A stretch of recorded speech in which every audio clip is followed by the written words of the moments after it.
I never told my son about my $40,000 monthly salary, even though he always saw me living a simple life. One day, he invited me to dinner with his wife's parents, who were visiting from abroad. I decided to see how they would treat a poor person by pretending to be a broke and naive mother.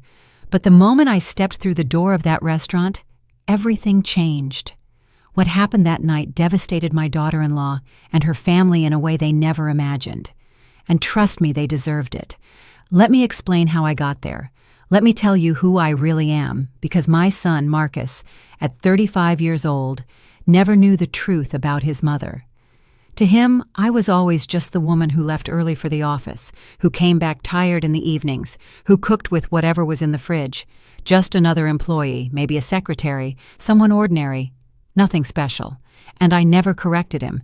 I never told him that I earned $40,000 every month, that I had been a senior executive at a multinational corporation for almost 20 years, signing million-dollar contracts and making decisions that affected thousands of people. Why tell him? Money was never something I needed to hang on the wall like a trophy. I grew up in an era where dignity was carried within, where silence was worth more than hollow words. So I guarded my truth. I lived in the same modest apartment for years. I used the same leather handbag until it was worn out. I bought clothes at discount chains, cooked at home, saved everything, invested everything, and became rich in silence. Because true power doesn't shout. True power observes. And I was observing closely when Marcus called me that Tuesday afternoon. His voice sounded different, nervous, like when he was a kid and had done something wrong. "Mom, I need to ask you a favor. Simone's parents are visiting from overseas. It's their first time here. They want to meet you. We're having dinner on Saturday at a restaurant. Please, come." Something in his tone made me uncomfortable. It wasn't the voice of a son inviting his mother. It was the voice of someone asking not to be embarrassed, to fit in, to make a good impression. "Do they know anything about me?" I asked calmly. There was a silence. Then Marcus stammered, "I told them you work in an office, that you live alone, that you're simple, that you don't have much." There it was, the word simple, as if my entire life could be contained in that miserable adjective, as if I were a problem he needed to apologize for.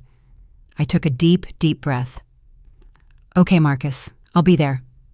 I hung up and looked around my living room. Old but comfortable furniture, walls without expensive artwork, a small TV, nothing that would impress anyone. And at that moment, I decided. If my son thought I was a poor woman, if his wife's parents were coming ready to judge, then I would give them exactly what they expected to see. I would pretend to be broke, naive, and desperate. A mother barely surviving. I wanted to feel firsthand how they treated someone who had nothing. I wanted to see their true faces because I suspected something. I suspected Simone and her family were the type of people who measured others by their bank accounts, and my instinct never fails. Saturday arrived. I dressed in the worst outfit I owned.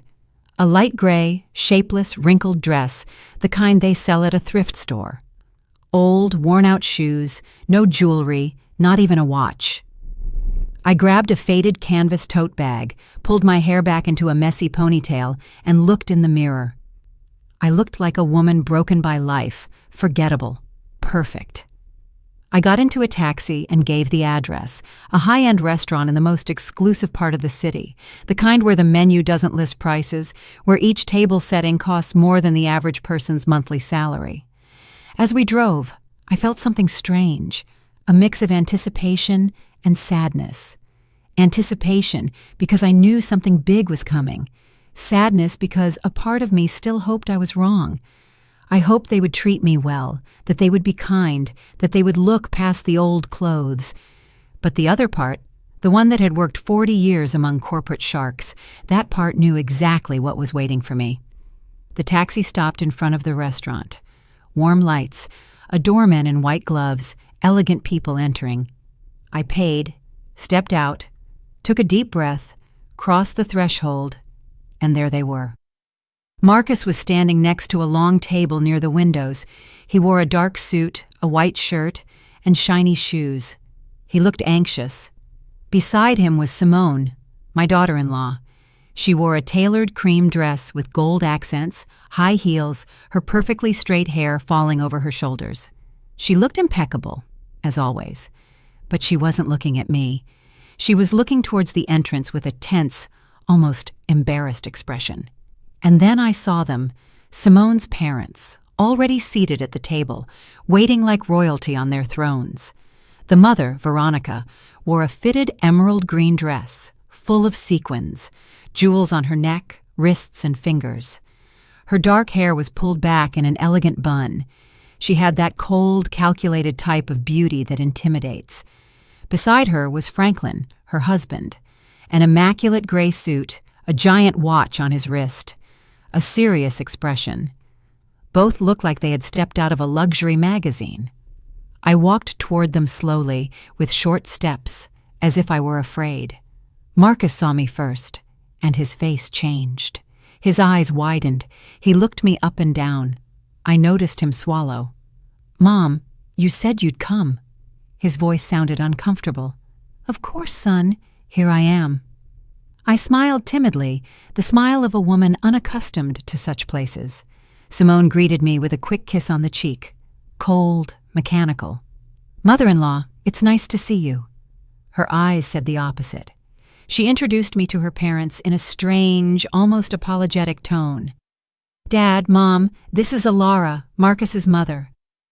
Veronica looked up, studied me, and in that instant I saw everything. The judgment, the disdain, the disappointment. Her eyes scanned my wrinkled dress, my old shoes, my canvas tote. She didn't say anything at first, just extended a hand, cold, quick, and weak. "A pleasure." Franklin did the same, a weak handshake, a false smile. Charmed. I sat down in the chair at the end of the table, the one furthest from them, as if I were a second-class guest. No one helped me pull out my chair. No one asked if I was comfortable. The waiter arrived with the elegant, heavy menus, written in French. I opened mine and pretended not to understand anything. Veronica watched me. "Do you need help with the menu?" she asked with a smile that didn't reach her eyes. "Yes, please. I don't know what these words mean." My voice came out small, timid. She sighed and ordered for me. "Something simple," she said. "Something that doesn't cost too much. We don't want to overdo it." The phrase hung in the air. Franklin nodded. Marcus looked away. Simone played with her napkin. No one said anything, and I just watched. Veronica started talking first about general things, the journey from abroad, how tiring the flight was, how different everything was here. Then she subtly began to talk about money. She mentioned the hotel where they were staying. $1,000 a night. She mentioned the luxury car they had rented, obviously. She mentioned the stores they had visited. We bought a few things. Nothing major, just a few $1,000s. She spoke, looking at me, expecting a reaction, expecting me to be impressed. I just nodded. "How nice," I said. "That's lovely," she continued. "You know, Alara, we've always been very careful with money. We worked hard, we invested well. Now we have properties in 3 countries. Franklin has major businesses, and I oversee our investments." She smiled, a smile of superiority. "And you, Alara, what exactly do you do?" Her tone was sweet, but venomous. "I work in an office," I replied, lowering my gaze. "I do a little bit of everything, paperwork, filing, simple things." Veronica exchanged a look with Franklin. "Ah, I see. Administrative work. That's fine. It's honest. All jobs are dignified, right?" "Of course," I replied. The food arrived. Enormous plates with tiny portions, all decorated like art. Veronica cut her steak with precision. "This costs $80, she said, "but it's worth it. Quality is worth paying for. One can't just eat anything. Right, Alara?" I nodded. "Of course you're right." Marcus tried to change the subject, talking about work and some projects. Veronica interrupted him. "Son, does your mother live alone?" Marcus nodded. "Yes, she has a small apartment." Veronica looked at me with feigned pity. It must be difficult, isn't it? Living alone at your age without much support? And does your salary cover everything? I felt the trap closing. I barely replied, but I manage. I save where I can. I don't need much. Veronica sighed dramatically. Oh, Elara, you are so brave. Truly, I admire women who struggle alone, although, of course, one always wishes to give our children more, to give them a better life. But oh well, everyone gives what they can. There was the subtle but deadly blow. She was telling me I hadn't been enough for my son, that I hadn't given him what he deserved, that I was a poor, insufficient mother. Simone was looking at her plate. Marcus was clenching his fists under the table, and I just smiled. Yes, you're right. Everyone gives what they can. Veronica continued. We always made sure Simone had the best. She went to the best schools, traveled the world, learned 4 languages. Now she has an excellent job, earns very well. And when she married Marcus, well, we helped them quite a bit. We gave them money for the down payment on the house. We paid for their honeymoon because that's just who we are. We believe in supporting our children. She looked at me intently.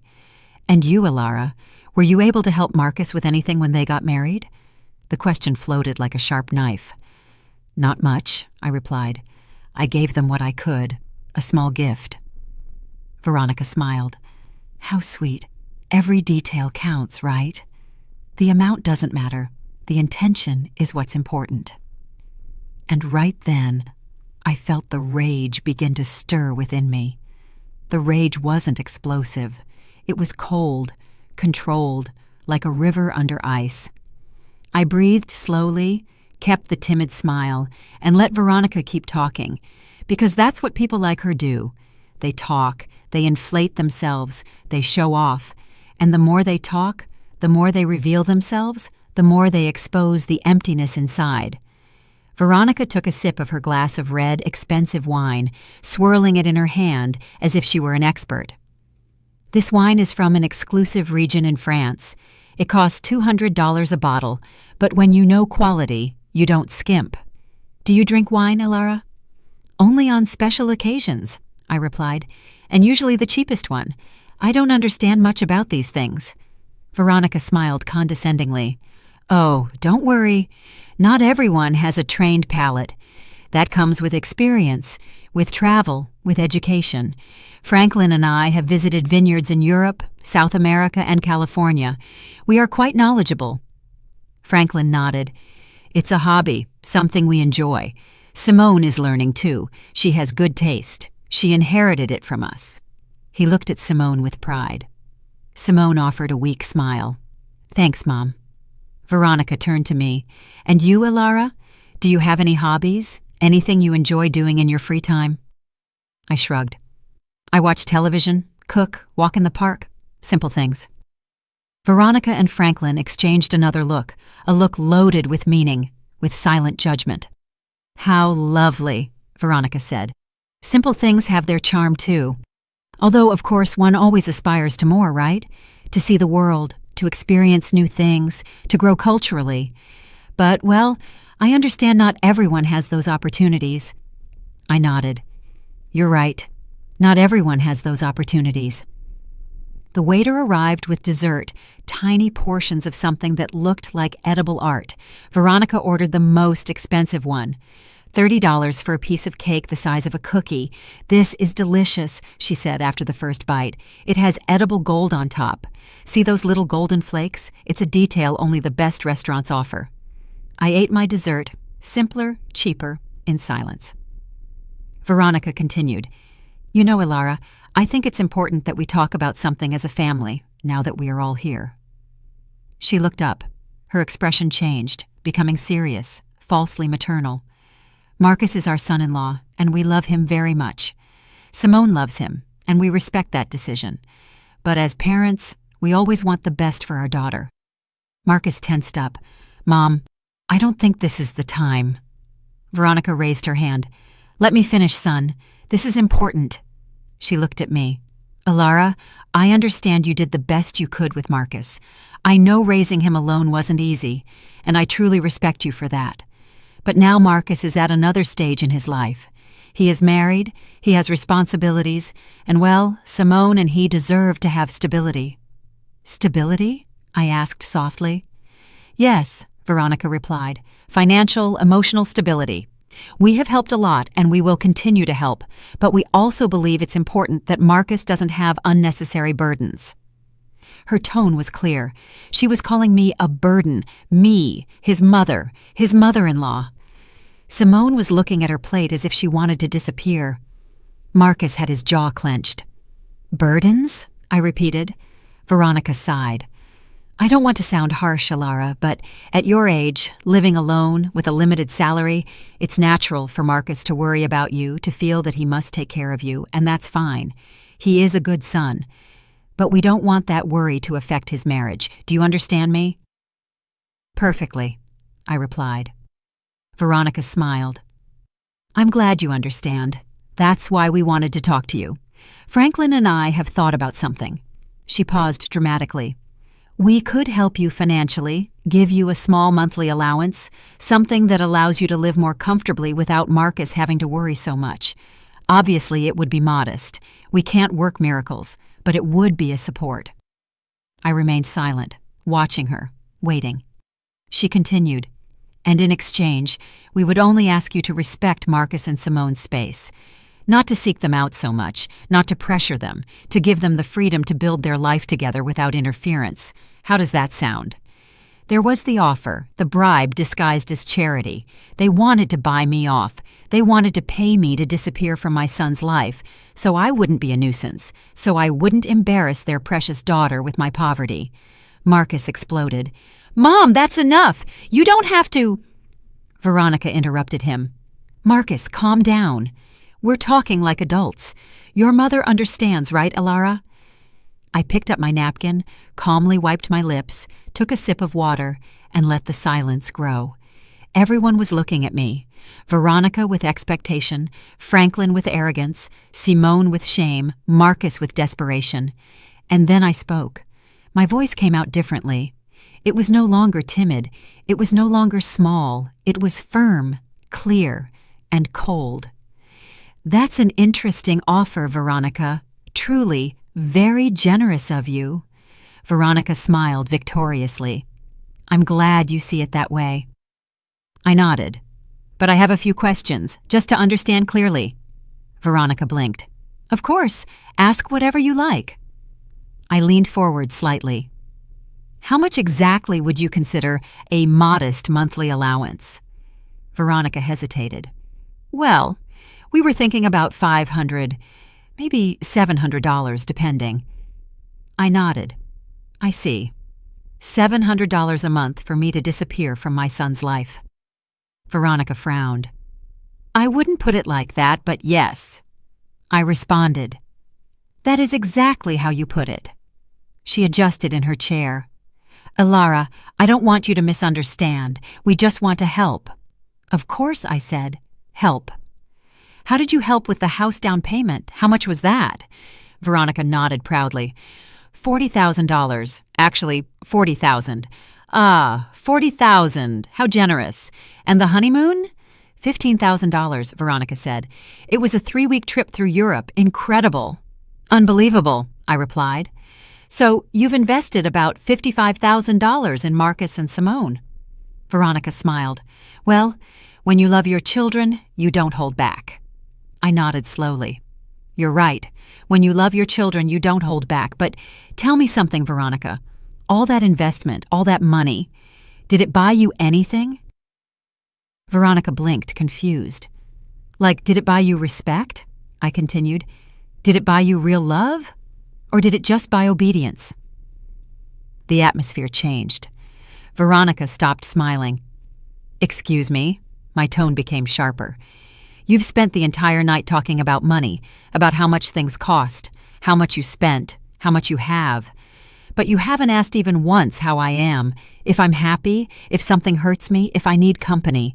You have only calculated my worth, and apparently I'm worth $700 a month. Veronica paled. I didn't… Yes, I interrupted her. Yes, you did. Since I arrived, you've been measuring my value with your wallet. And do you know what I discovered, Veronica? I discovered that the people who only talk about money are the ones who least understand their true value. Franklin intervened. I think you are misinterpreting my wife's intentions. I looked at him directly. And what are her intentions? To treat me with pity? To humiliate me throughout dinner? To offer me alms so I'd vanish? Franklin opened his mouth but said nothing. Marcus was pale. Mom, please. I looked at him. No, Marcus, please don't. I'm done being quiet.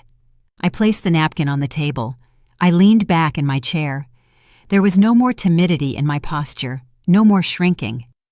I looked Veronica directly in the eyes.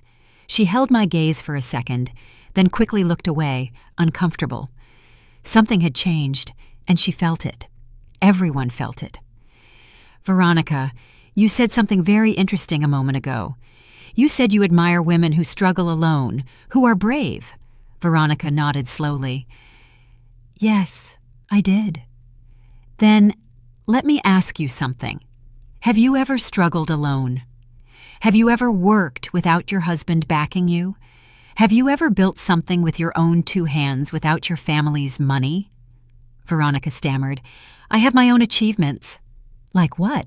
I asked with genuine curiosity. Tell me. Veronica adjusted her hair.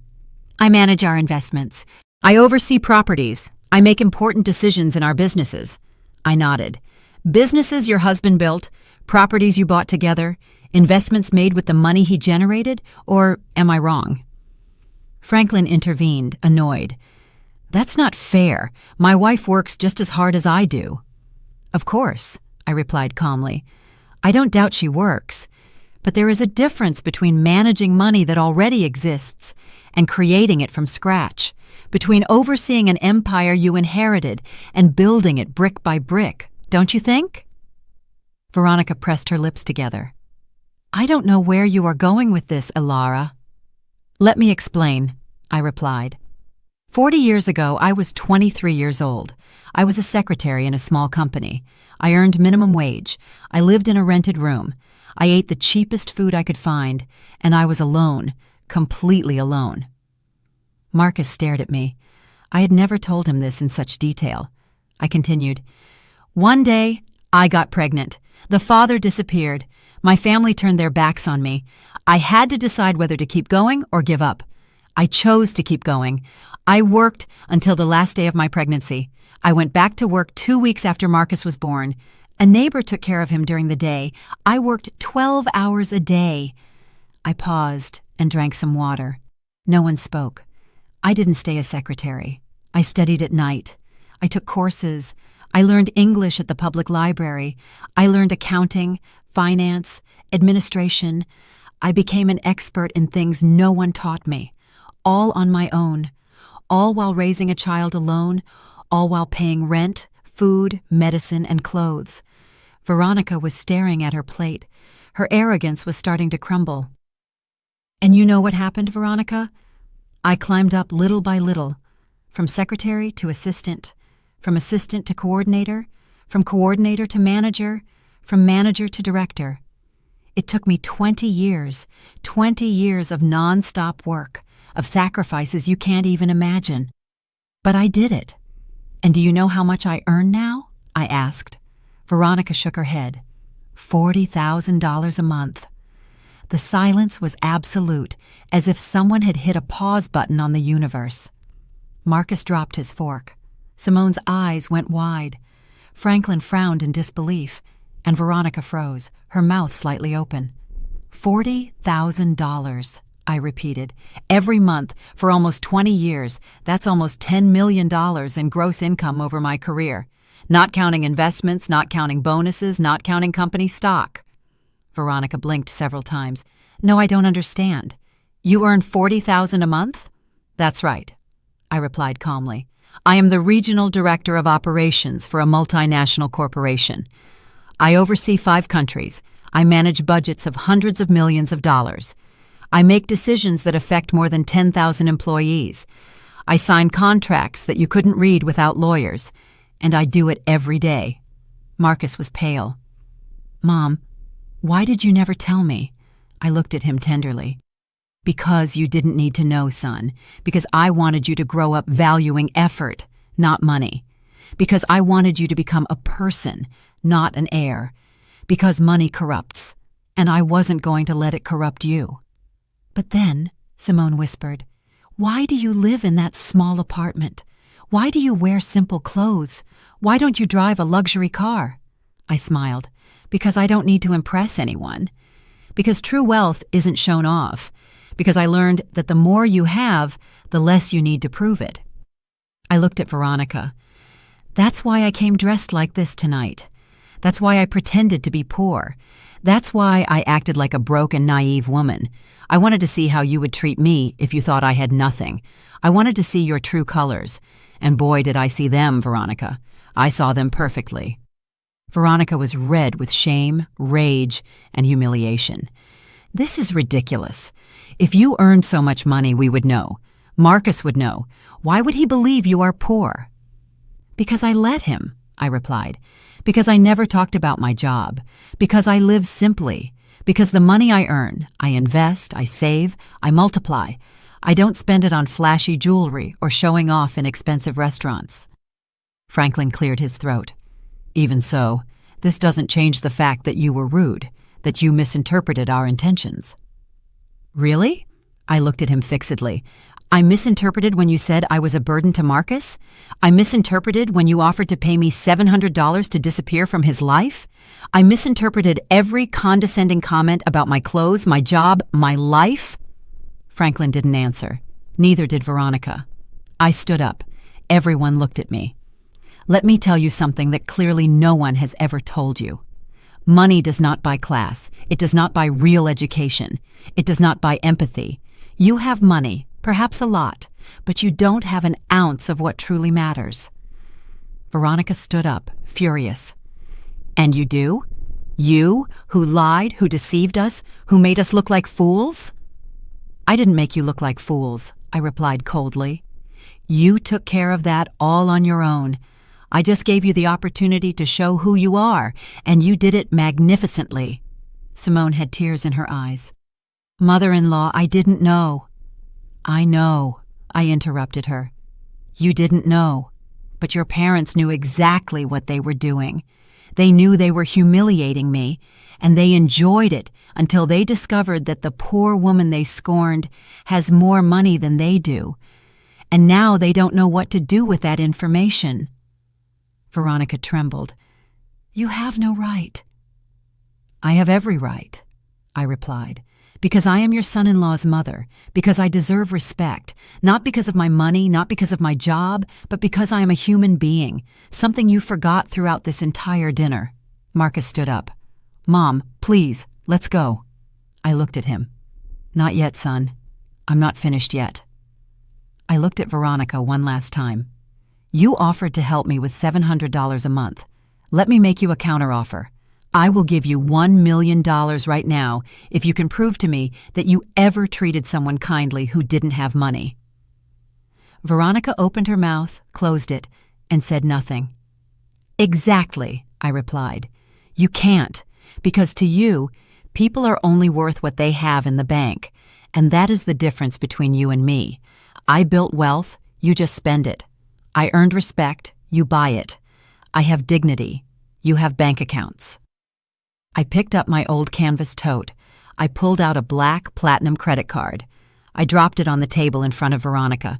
This is my corporate card, unlimited limit. Pay for the entire dinner with a generous tip. Consider it a gift from a broke and naive mother. Veronica looked at the card as if it were a poisonous snake, black, shiny, with my name engraved in silver letters, Elara Sterling, Regional Director. Her hand trembled slightly when she picked it up. She turned it over, observed it, then looked at me. Her eyes no longer held that superior shine. Now there was something different, something I never thought I'd see in her. Fear. I don't need your money, she said, her voice broken. I know, I replied, but I didn't need your pity either. And yet, you offered it to me throughout the entire dinner, so take it as a gesture of courtesy or good manners, something you clearly didn't learn despite all your travels through Europe. Franklin gently hit the table. "Enough. This is out of control. You are disrespecting us." "Respect?" I repeated. "How interesting that you use that word now. Where was your respect when your wife asked if my salary was enough to live on? Where was it when she suggested I was a burden to my son? Where was it when she offered to buy me off so I'd disappear?" Franklin clenched his jaw. "Veronica just wanted to help." I corrected her. Veronica wanted to control. She wanted to ensure that the poor mother wouldn't ruin her daughter's perfect image. She wanted to eliminate the weak link in the chain. The problem is, she chose the wrong link. I looked at Simone. Her head was bowed, her hands in her lap, trembling. "Simone," I said softly. She looked up. Tears were streaming down her cheeks. "I'm sorry," she whispered. "I'm so sorry. I didn't know that my parents—" "Don't finish that sentence," I interrupted her. "Because you did know. Maybe you didn't know about my money, but you knew how your parents are. You know how they treat people they consider inferior, and you did nothing to stop them." Simone sobbed. "I wanted to say something, but they are my parents." "I know," I replied. "And Marcus is my son. And yet I let him make his own decisions. I let him choose his life, his wife, his path, because that is how you love, with freedom, not with control, not with money, not with manipulation." Marcus came closer to me. "Mom, forgive me. Please forgive me for never asking, for assuming, for thinking you were—" His voice cracked. I hugged him. "You don't have to apologize, son. I did what I did for a reason. I wanted you to be independent, to value the right things, not to depend on me financially, to build your own life. But you made me feel like I had to protect you," Marcus said, "that I had to worry about you, that you were fragile." "I know," I replied.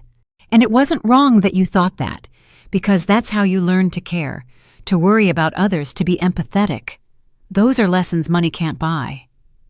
Marcus hugged me tightly. "I'm sorry. I'm so sorry." Veronica was still standing, rigid, watching the scene with a mixture of confusion and contained rage. "This doesn't change anything," she finally said. "You lied. You deceived us. You came here with hidden intentions. You acted in bad faith." "That's true," I nodded. "I acted.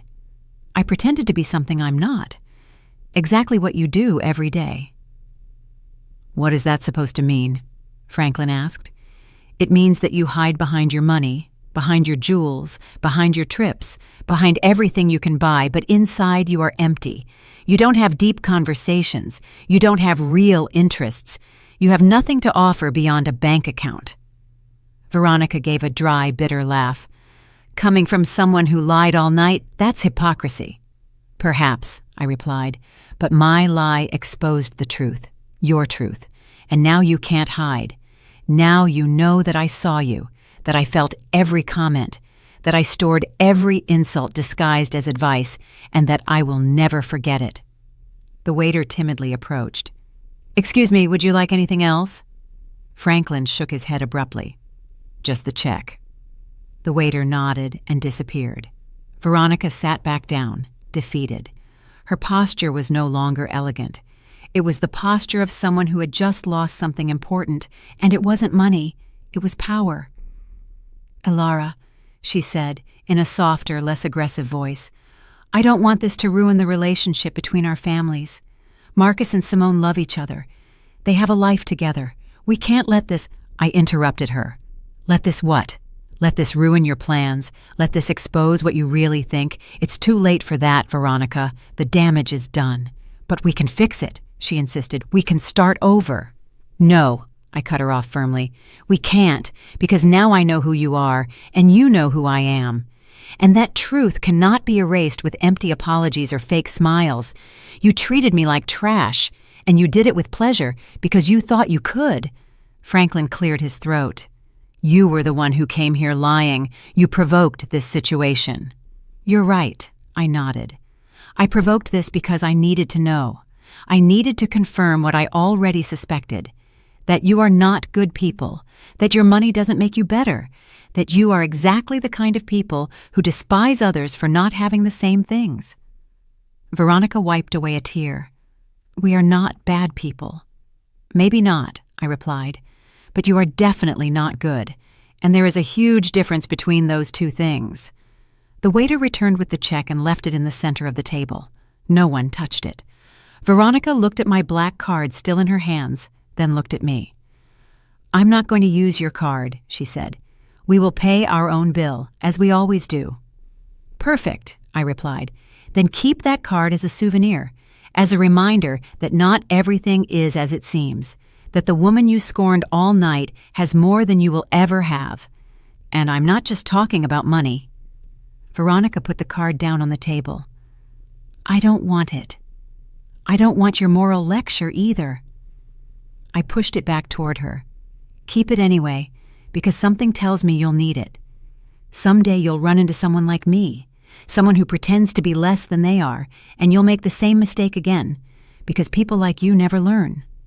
Franklin took out his wallet, pulled out several credit cards, all golden, all shiny. He chose one and put it on the check. The waiter took it and left. No one spoke during those waiting minutes. The silence was thick, uncomfortable, and heavy. Simone cried quietly. Marcus held my hand. Veronica stared at the wall. Franklin checked his phone to avoid eye contact. The waiter returned. Sir, your card was declined. Franklin looked up abruptly. How was it declined? The waiter repeated. Declined. Do you have another form of payment?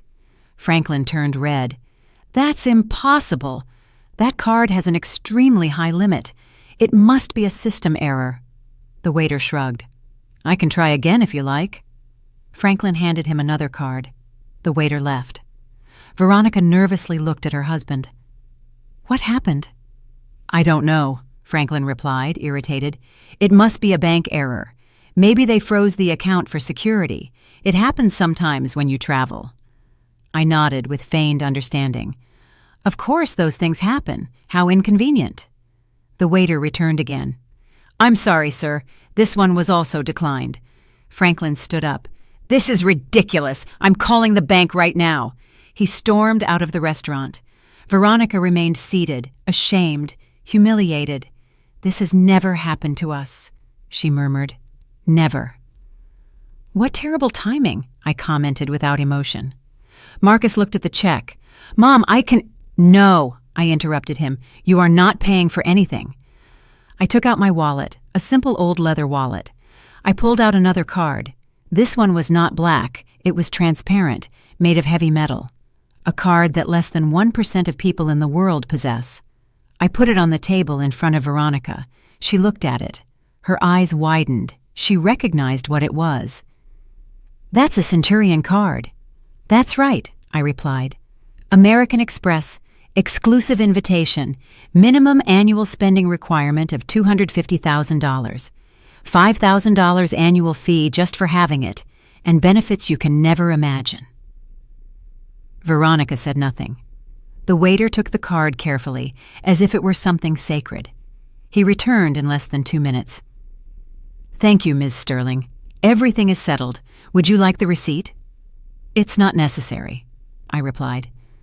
The waiter nodded and left. Veronica continued looking at the space where the card had been. I stood up, took my old wallet, my canvas tote, and looked at Veronica one last time. The dinner was delicious. Thank you for the recommendation of the place, and thank you for showing me exactly who you are. You saved me a lot of time, a lot of energy, and many future disappointments. Veronica finally looked up. Her eyes were red, not from crying, but from contained rage. This doesn't end here, she said, her voice trembling. You can't just humiliate us and walk out as if nothing happened. Simone is our daughter. Marcus is our son-in-law. We will still be family. You will have to see us. You are right, I smiled. I will have to see you at birthdays, Christmases, and family gatherings, but now I will see you differently. I will no longer wonder what you think of me. I already know. And you will know that I know, and you will live with that every time you see me, every time you pretend to be kind. You will remember this night." Franklin returned to the table. His phone was in his hand. His face was pale. "There's a problem with the accounts," he said. "A temporary block. For security. It will be resolved tomorrow." He looked at the table. "Did they pay already?" "Yes," Veronica replied without looking at him. "She paid." Franklin looked at me. His pride was shattered. "Thank you," he murmured. It was barely audible. "You're welcome," I replied. "That's what family is for, isn't it? To help each other, especially when someone needs a small allowance, say $700 or, in this case, $800, which is what this dinner cost." Franklin closed his eyes. Veronica clenched her fists in her lap. Marcus approached. "Mom, let's go, please. It's enough." I looked at him. "You're right. It is enough." I turned to Simone. She was still crying quietly. "Simone," I said softly. She lifted her head. "You are not to blame for how your parents are. No one chooses their family. But you do choose how you act, how you treat others, how you will raise your own children someday." Simone nodded through her tears. "I'm sorry," she whispered again. "Don't apologize again," I told her. "Just learn. Learn that money does not define people, that humility is not weakness, that respecting others costs nothing, and that if you ever have children, teach them to see the heart of people, not their bank account." Simone sobbed harder. Marcus hugged her. Veronica looked away. Franklin checked his phone again, avoiding all eye contact. I headed for the exit. I took a few steps, then stopped and turned around one last time. "Ah, Veronica, one more thing." She looked at me. "Do you remember when you said you speak 4 languages?" Veronica frowned. "What does that have to do with anything?" "Just curious," I replied. "In which of those 4 languages did you learn to be kind? Because clearly it wasn't in any of them." Veronica opened her mouth, but no words came out. "Exactly," I said. "You can speak 100 different languages and still not say anything worth listening to." I walked out of the restaurant. Marcus walked beside me. The fresh night air hit my face. I breathed deeply. I felt as if a huge weight had been lifted off me. Not a physical weight, but an emotional one. The weight of pretending, of tolerating, of keeping silent. Marcus took my arm. "Mom, are you okay?" "Perfectly fine," I replied. "Better than ever. And you, Marcus?" Marcus sighed. "I don't know. I'm processing everything." "I can't believe you never told me about your job, about your money, about everything you accomplished." I stopped and looked him in the eyes. "Does it bother you?" He quickly shook his head. "No, of course not. I'm proud, incredibly proud. But I also feel foolish, blind." "You are not foolish," I told him. "You simply saw what I wanted you to see. And I did it on purpose because I needed you to grow up without depending on me, without feeling you had an economic safety net waiting for you. I needed you to fight, to work, to value everything you achieved on your own." Marcus nodded. "I understand. But now I also understand why you never complained, why you never asked for help, why you always seemed so calm, because you needed nothing." I smiled. "I needed many things, son. Only none of them could be bought with money. I needed to see you grow up, see you become a good man, see you make the right decisions."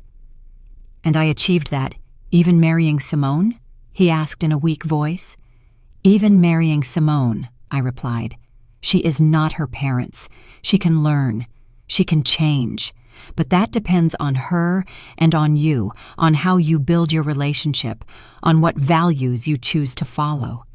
Marcus remained silent, processing, thinking. A taxi stopped in front of us. I had called for a rideshare as we left. I opened the door. Marcus stopped me. "Mom, can I ask you something?" "Of course." "Why did you do it? Why did you come pretending to be poor? Why didn't you just tell them the truth from the beginning?" I closed the taxi door. I turned to him. "Because I needed to know, son. I needed to confirm if my suspicions were correct, if Simone's family was really as I imagined. And unfortunately, I was right." Marcus lowered his gaze. "I'm sorry."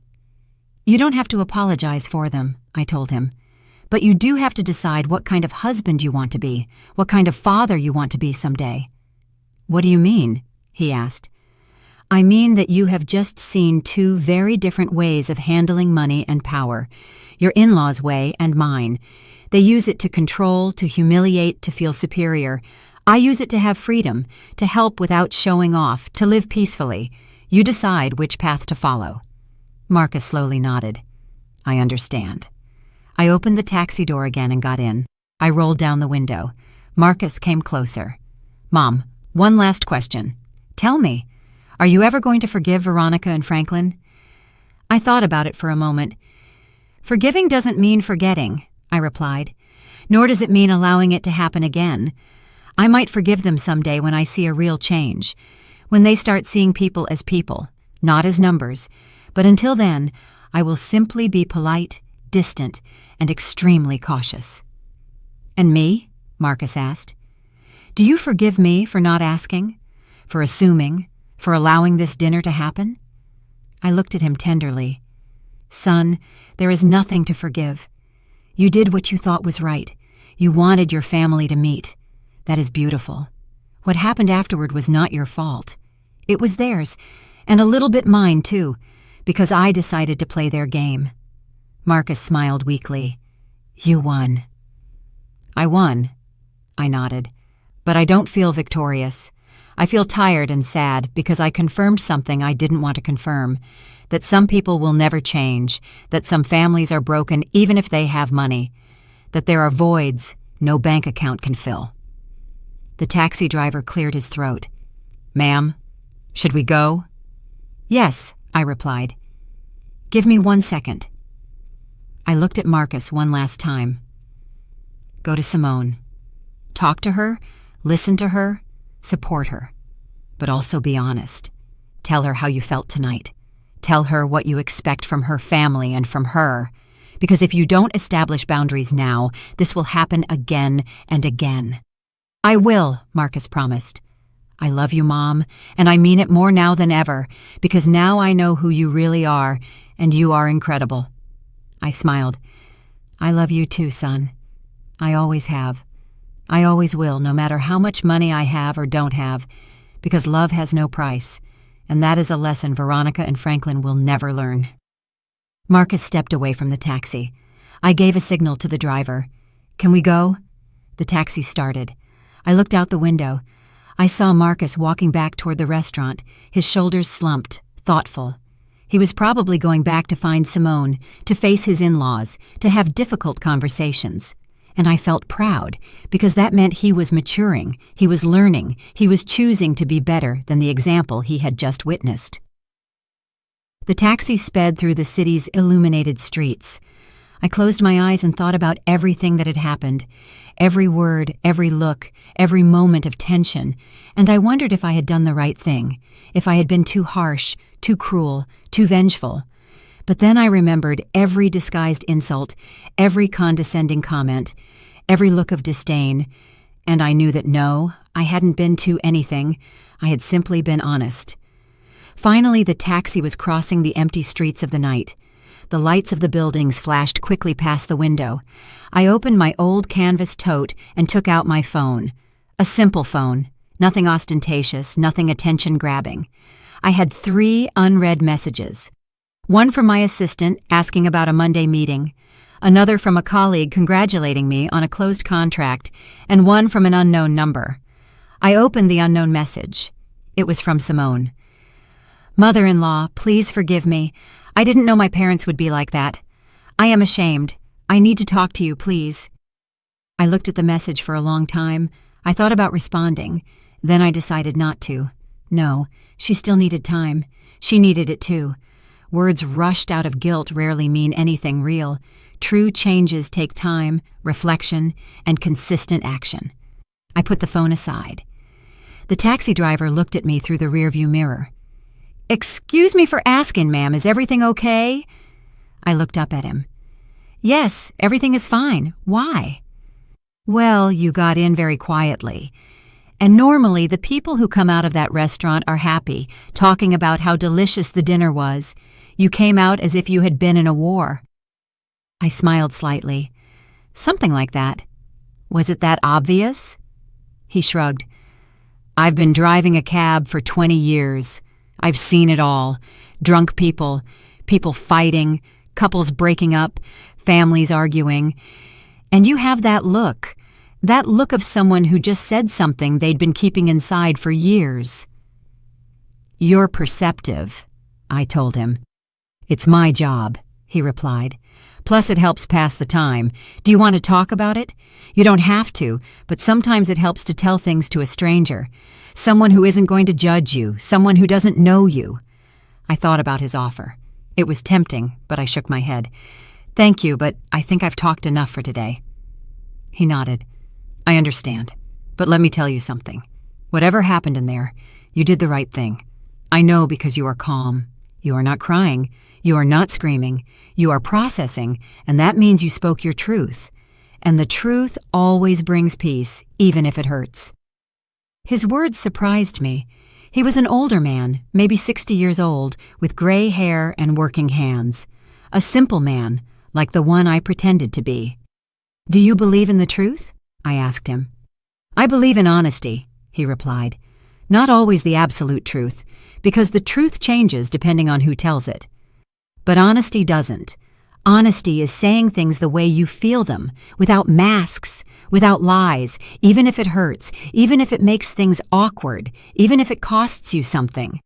I nodded. You're right. My wife always told me I was too direct, he continued, that I said things without a filter, that I hurt people without meaning to, and maybe she was right. But she also told me that she never doubted me because she knew that what came out of my mouth was real, not calculated, not manipulated, just real. I smiled. She sounds like a good woman. She was, he replied. She died 5 years ago. I'm sorry, I said sincerely. He shook his head. Don't be sorry. We had 40 years together. 40 years of honesty, of fights, of reconciliations, of laughs, of tears. And not once did I go to sleep wondering what she really thought, because she always said it. And so did I. That is a gift. You're right, I murmured. It's a gift. The taxi stopped at a red light. Can I ask you something personal? The taxi driver asked. Go ahead. Are you rich? The question took me by surprise, not because of the question itself, but because of the direct way he asked it. Why do you ask that? Because I picked you up from a $1,000 per person restaurant, but you dress like someone who shops at discount stores. You have an old bag, worn-out shoes, but you talk like an executive. You move like someone with power, and you paid for my cab with crisp new bills that you pulled out of a wallet that looks 20 years old. Observant, I commented. Part of the job, he repeated. Then am I? It depends on how you define rich, I replied. If you are talking about money, yes, I have enough, more than enough. If you are talking about happiness, I also have peace, health, a son I love, work I am passionate about. That makes me rich in many ways. He nodded, satisfied. I knew there was something. Truly rich people don't need to prove it. The light changed to green. The taxi moved forward. And what happened in that restaurant? He asked. If it's not too indiscreet. I pretended to be poor, I replied, to see how they would treat me. He let out a loud laugh. Seriously? That is brilliant. And how did they treat you? Like trash, I said without emotion. They humiliated me. They offered me alms. They treated me as if I were invisible, less than human. He stopped laughing. I'm sorry. That must have hurt. A little, I admitted. But it also confirmed something for me. That I was right about those people. That they weren't worth my time. That they didn't deserve my respect. And now they know it. Now they know who I am. And they will have to live with that shame. The taxi driver whistled softly. That must have been epic. It was, I smiled. It definitely was. We arrived at my building. An older, middle-class building. Nothing luxurious, nothing impressive, but comfortable, safe, home. The taxi driver parked and looked at the building. "You live here?" "I live here," I confirmed. He shook his head, astonished. "You truly are special. Most people with money move to expensive areas, to buildings with doormen, private security, gyms, and pools. You live like a normal person." "I am a normal person," I replied. "I just have more money than most. But that doesn't make me different. It doesn't make me better. Money is just a tool, not an identity." He smiled. "I wish more people thought that way. The world would be better." I took out my wallet. "How much is it?" $30, he replied. I gave him a $100 bill. "Keep the change, ma'am. This is too much." "It's not," I said. "You listened to me. You gave me perspective. You reminded me that there are still good people. That is worth more than $70. He took the bill carefully. "Thank you. Truly. Thank you." "Thank you," I replied. "And take care of that honesty. It's rare. It's valuable. Don't lose it." "I won't," he promised. I got out of the taxi, closed the door. He rolled down the window. "Ma'am, one last thing. Tell me. Whatever happened tonight, don't regret it. Don't feel sorry, because people like you, the people who speak the truth, even if it hurts, are the ones who change the world. Little by little, one conversation at a time." I smiled. "Thank you. I will remember that." The taxi drove away. I stood in front of my building, looking up at my 5th-floor window. The light was off, dark, silent, waiting for me. I entered the building and walked up the stairs. I never used the elevator. I preferred to walk, to stay active. I reached my door. I took out my keys, the same keys I had had for 15 years. I opened the door. The apartment was cold, empty. I turned on the light. Everything was in its place. The simple living room, the small kitchen, the dining room with mismatched chairs, the walls without expensive artwork. And I felt at peace because this place was mine, truly mine, not bought to impress, not decorated to show off, simply a space where I could be myself, without masks, without pretensions. I took off my old shoes, took off the wrinkled gray dress, and put on comfortable clothes, and old, soft, familiar pajamas. I made myself some tea, sat on the sofa, and turned on the television. News. Nothing interesting. I turned it off. I sat in silence, thinking, processing, feeling. And for the first time in many years, I felt completely free. Free from pretending, free from being silent, free from tolerating, free from being less than I was. Because that night, I didn't just expose Veronica and Franklin. I also liberated myself from expectations, from judgment, from the need to hide who I was. And that was invaluable. More than any amount in my bank account. My phone vibrated. Another message, this time from Marcus. "Mom, did you get home safely?" I smiled. I quickly replied, "Yes, son. I arrived perfectly fine. I'm home resting." His reply was immediate. "I love you. Thank you for everything, for being who you are, for teaching me, for never giving up." I closed my eyes. I felt a tear roll down my cheek. Not from sadness, from relief, from love, from gratitude. I replied, "I love you too, always." I put the phone aside. I drank my tea. I looked around my simple apartment, my sanctuary, my truth, and I smiled. Because at the end of the day, it didn't matter how much money I had. It didn't matter how high I had climbed in my career. The only thing that mattered was this moment, this peace, this honesty with myself. I woke up early on Sunday, as always. 40 years of working had trained me to rise with the sun. Even though it was my day off, my body no longer knew how to sleep late. I prepared strong coffee, black. I sat by the window with a hot mug in my hands. I watched the city wake up, the vendors opening their stalls, people walking somewhere. Life continued as always, indifferent to personal dramas. My phone started ringing. It was a familiar number, Marcus. I answered.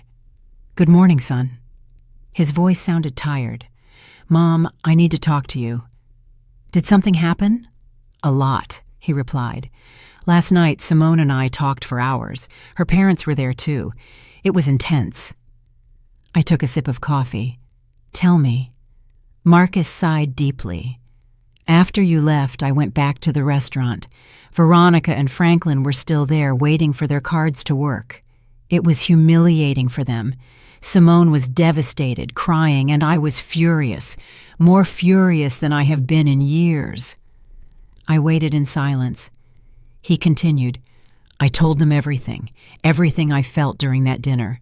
I told them I was ashamed of them, that they treated my mother like trash, that their behavior was unacceptable, that I wouldn't tolerate it ever again. And what did they say? I asked. At first, Veronica tried to defend herself. She said they just wanted to protect Simone, that they wanted to make sure I had a stable family, that they didn't have bad intentions. Franklin said I was exaggerating, that it had been a normal dinner, that your reaction was disproportionate. I squeezed the mug in my hands. Typical. But then Simone spoke, Marcus continued. She told her parents that they were wrong, that they had been cruel, that she had seen every comment, every look, every disguised insult, and that she was ashamed to be their daughter at that moment. His voice cracked. Mom, I had never seen Simone confront her parents like that. I smiled slightly. That's good. It means she's waking up. Veronica got hysterical, Marcus said. She started yelling that Simone was ungrateful, that they had sacrificed everything for her, that they had given her the best life, that she had no right to judge them. Franklin backed her up. He said we were being manipulated by you, that you had planned everything to make them look bad. I let out a dry laugh. Of course it's my fault. That's what made them angriest, Marcus said. I told them they were right, that you did plan everything, but that they fell into the trap because that's really how they are, because they really treat people they consider inferior badly, that you just gave them the opportunity to show themselves, and they did it perfectly. Well said, I murmured. Thanks. I learned it from you. There was a silence. Then Marcus continued. Mom, I need you to know something. Last night, I made a decision. Simone and I are going to set boundaries with her parents. We are not going to cut off the relationship, but we are going to set clear rules. No comments about money, no comparisons, no attempts to control our lives. And if they can't respect that, then they will have to accept the consequences. And did they accept? I asked. No, he replied. They left furious. They said we were ungrateful, that we would regret it someday, that when we needed help, they wouldn't be there. Franklin said he was going to reconsider his will. Veronica said Simone had chosen the wrong family. I shook my head. Emotional blackmail, the last resort of people without arguments. Exactly, Marcus said. But it didn't work. Simone stood firm. I did too. They left the restaurant without saying goodbye, without looking back. And honestly, Mom, I felt relief, as if a huge weight had been lifted off me. That's because it was, I told him. You lifted the weight of living under their expectations, under their control. Now you can build your life however you want, not as they dictate. Thank you, Mom, Marcus said, his voice emotional. Thank you for doing what you did last night. I know it was difficult. I know it was awkward, but we needed to see it. I needed to see who they really were, and Simone needed to see that there was another way to live, a more honest, more authentic way. You are welcome, son. I only did what I believed was right. There is something else, Marcus said. Simone wants to come see you. She wants to apologize in person. She wants to talk to you, not as a daughter-in-law trying to look good, but as a woman trying to learn. What do you think? I thought for a moment. Tell her she can come, but not today. Give her a few days to process, to think carefully about what she wants to say. Rushed apologies are hollow. The ones that take time are real. I'll tell her, Marcus promised. Mom, one more question. How are you doing after all of this? How do you feel?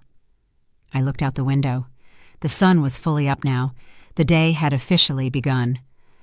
I'm well, I replied. Better than well. I'm at peace because I finally said everything I needed to say, and I don't regret anything. I'm glad to hear that, Marcus said. I love you. I love you too. Rest. I'll see you soon. I hung up the phone, finished my coffee, and stood up. I decided to do something I hadn't done in a long time. Go for a walk aimlessly, without rushing, just walking and thinking. I dressed in comfortable clothes, old jeans, a simple top, worn sneakers. I grabbed my keys and went out. The streets were full of life. Families strolling, children running, couples holding hands, vendors offering food. The smell of fresh bread filled the air. I walked through the nearby park and sat on a bench watching people pass by. And I realized something. Most of these people probably didn't have much money.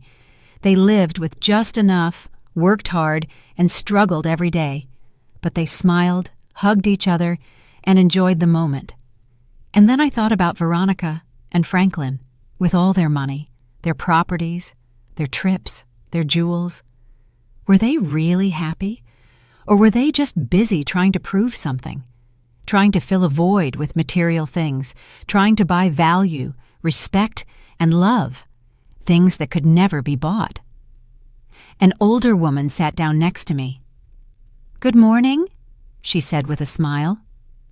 "Good morning," I replied. "Beautiful day, isn't it?" she commented. "Very beautiful," I nodded. She took bread from her bag and started feeding the pigeons. "I come here every Sunday," she said. "It's my moment of peace before the week gets crazy again." "I understand that," I said. "I needed a moment of peace, too." "Difficult week?" she asked. "Something like that," I replied. "More like a difficult night." She nodded wisely.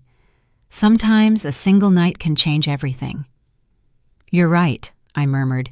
"Can I give you some unsolicited advice?" "Go ahead," I smiled. She pointed to the pigeons. "Look at those birds. Some are big, some are small, some have pretty feathers, others have scruffy feathers, but they all eat from the same bread. They all share the same space. None of them thinks they are better than the others." "That's a nice metaphor," I said. "It's not a metaphor," she replied. "It's the truth. Humans are the only animals that invent false hierarchies, that measure value with external things. Pigeons don't do that. They just live. They just are. We should learn from them." I smiled broadly. "You are completely right. I should give classes to some people I know." She laughed. "Oh, child, at my age, I don't give classes. I just observe and share what I see. But most people don't listen. They are too busy running, buying, competing, forgetting that in the end, we all end up in the same place. With or without money, with or without jewels, with or without properties. We all end up turning into dust." "How philosophical," I commented. "How realistic," she corrected. "I have lived 82 years. I have seen it all, and I can tell you something. The most miserable people I met were the ones who had the most, because it was never enough. They always wanted more. They always competed. They always compared. And they died without having truly lived, without having truly loved, without having truly been." Her words resonated deep within me, as if she had touched upon something I already knew but hadn't articulated. "Thank you," I told her, "for sharing that." She patted my hand. "You're welcome, child. And remember, it doesn't matter how much you have or don't have. What matters is how you treat others, because that is what remains. That is what transcends. That is the only inheritance worth having." She slowly stood up, put her empty bag away, and waved goodbye. "Have a beautiful Sunday."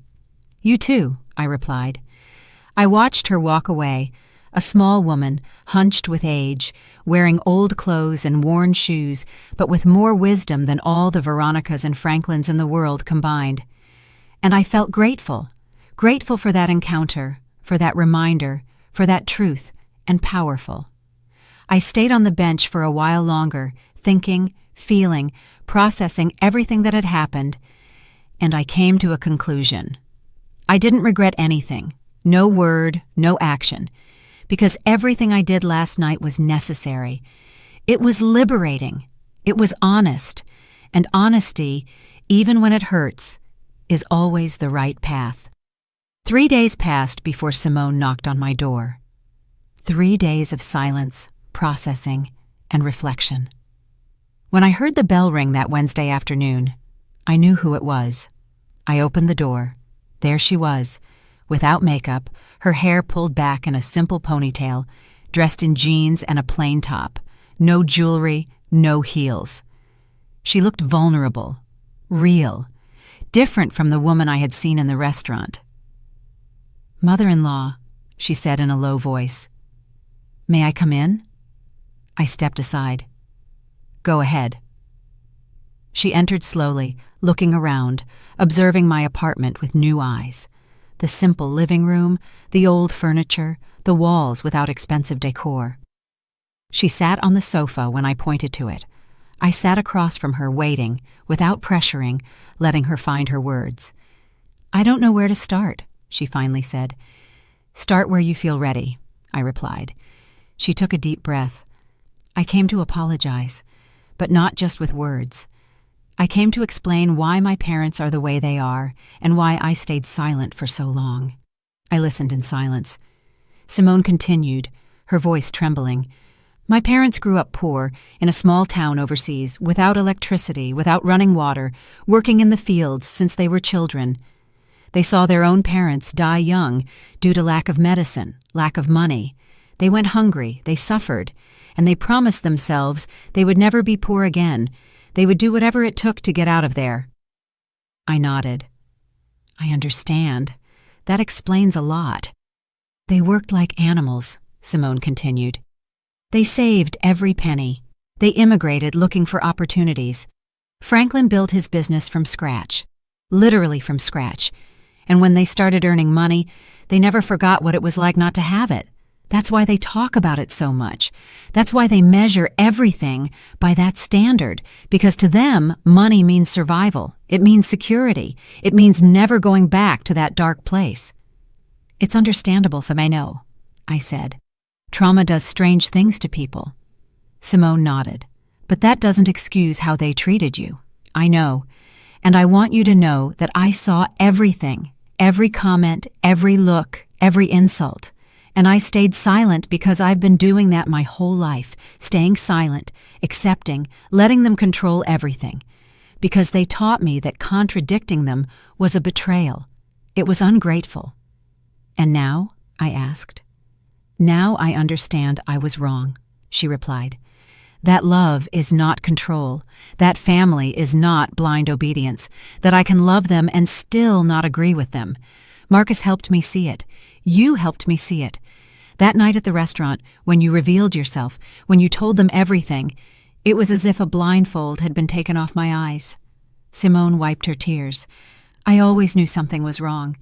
I always felt that the way they measured people was incorrect. But I convinced myself that it was me, that I was too sensitive, that I didn't understand the world. But you showed me that no, there is another way to live. A way where money does not define your worth, where humility is strength, where authenticity is wealth." I took a sip of water. "Simone, I didn't come that night to change you. I came to protect myself, to know who I was dealing with." "I know," she replied, "and I thank you for that, because your brutal honesty saved me. It saved me from becoming my mother, from perpetuating that cycle, from teaching my future children that people are valued by what they have. I don't want that. I don't want to be that." "And your parents?" I asked. "How are they after all this?" Simone sighed. "Furious, hurt, humiliated. Veronica hasn't spoken to me in 3 days. Franklin sent me a message saying I had disappointed him, that I had chosen strangers over my own blood, that I would regret it someday." She paused. "And you know what's strange? I don't feel bad. I feel free." "That's good," I said. "It means you made the right decision." Simone nodded. "Marcus and I set boundaries. We told them they can be a part of our lives, but only if they respect us, if they respect our decisions, if they stop trying to control us with money or emotional blackmail. And if they can't do that, then they will have to accept a distant relationship." "How did they take that?" I asked. "Badly," Simone replied. "Veronica said we were ungrateful, that they had sacrificed everything for me. Franklin threatened to disinherit me, to cut off all financial aid, as if that were the only thing we cared about, as if our love for them depended on their money. And that's when I realized they really believe that. They really think their value is in their wallet." "It's sad," I commented. "Very sad," Simone agreed, "because they have so much and enjoy nothing. They just accumulate, compete, show off, but they never stop to ask themselves if they are happy, if they have peace, if they have real connections with people. They just count their properties and feel victorious, while inside they are empty." She was silent for a moment, then she looked at me directly. "Mother-in-law, I want to ask you for something. Tell me. I want to learn from you. I want you to teach me how to live with dignity, how to be rich without needing to prove it, how to have peace in the midst of chaos, how to be strong without being cruel, because that night I saw something in you that I never saw in my parents. I saw class. I saw real power. I saw a woman who didn't need to shout to be heard." I smiled tenderly. "Simone, I can't teach you that. That is learned by living, by making mistakes, by falling, by getting up. The only thing I can do is share my experience and tell you that the path is not easy. You will face criticism, judgment, people who won't understand why you live differently. But if you stay true to yourself, if you live according to your values, you will find peace, and that peace is worth more than any amount of money." "I want to try," Simone said. "I want to be better, not just for Marcus, but for me, because I deserve to live without that constant pressure, without that need to impress, without that fear of not being enough." "Then do it," I told her, "but don't do it all at once. Do it little by little. Start by questioning your habits, your purchases, your motivations. Ask yourself before every decision, is this for me or for others? Does this bring me peace or just appearance?" Simone nodded, taking mental notes. "And my parents? Do you think they will ever change?" I looked at her with honesty. "I don't know. Change requires you to recognize a problem, and they don't believe they have one. They believe the world is wrong, that people are ungrateful, that they are victims. Until they see that, change is not possible. But you can change. You can break the cycle." "I will," she promised, "with Marcus's help. And I hope with your guidance, too." "You don't need my guidance," I replied. "You just need your internal compass. That voice that tells you what is right and what is wrong. That voice you silenced for years to please your parents. Listen to it. Trust it. Follow it." Simone wiped away the last tears. "Thank you, mother-in-law, for everything. For your patience, for your honesty, for not giving up on us." "There is nothing to thank me for," I said. "Just promise me one thing. When you have children, teach them the value of people, not the price. Teach them empathy, humility, and kindness. Things that don't cost money, but are worth everything." "I promise," Simone said firmly. "I promise with all my heart." We hugged. A real, warm, honest hug. No acting, no masks, just two women connecting as human beings. Simone left an hour later, lighter, freer, with hope in her eyes. I closed the door behind her. I sat back down on my sofa, looked around my simple apartment, and smiled, because this was enough. This was everything. An honest space, an authentic life, real relationships. I didn't need more. I never needed more. My phone rang. It was a message from Marcus. "Mom, Simone told me about her visit. Thank you for welcoming her, for listening to her, for giving her a chance. I love you more than words can express." I replied simply, "I love you too, son. Always." I put the phone aside. I sat by the window. I watched the sunset paint the sky orange and pink, and in that moment, I understood something fundamental. Real wealth is not about how much you have. It's about how much you enjoy what you have, how much peace you feel, how many genuine people surround you, how many times you can look in the mirror and be proud of who you are. Veronica and Franklin had millions, but I had this tranquility, this authenticity, this pure love for my son, and that made me infinitely richer than them. I never pretended to be poor again. I didn't need to. I had learned what I needed to learn. I had seen what I needed to see, and I had liberated what I needed to liberate. Veronica and Franklin continued to be who they were, rich in money, poor in spirit. But that was no longer my problem. I had spoken my truth. I had set my boundaries. I had protected my peace. And for the first time in a long time, I didn't have to pretend who I was. I was simply Alara, mother, executive, woman, survivor, fighter, rich in every sense that truly mattered. And that was more than enough. It was everything. Did you like the story? And which city are you listening from? Let's meet in the comments. If you like the story, you can support me by sending a super thanks so I can keep bringing more stories like this.